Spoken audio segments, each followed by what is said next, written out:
आई काय रे अनिकेत? मच्छीचा रस्सा आणि मस्त फ्राय बनव ना. तुंजवनाची सुंदर राणी रूप तुझे ग अंतर्यामी चांदण राती आशा एकांती मन सागर उसळ मिलनाची उर्मी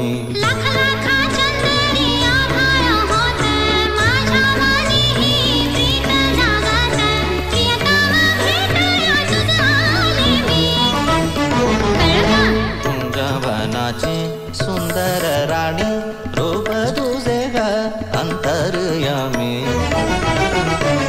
चांदण रात्री आशा एकांती मन सागर उसळ मिलनाची उर्मी तुंजवनाची सुंदर राणी रूप तुझे ग अंतर्यामी चांदण रात्री आशा एकांती मन सागर उसळ मिलनाची उर्मी. हे घ्या अनिकेत बाळा तुझी मच्छी थाळी. थँक्यू आई. बाळा कशी झाली मच्छी फ्राय? एकदम फर्स्ट क्लास आई.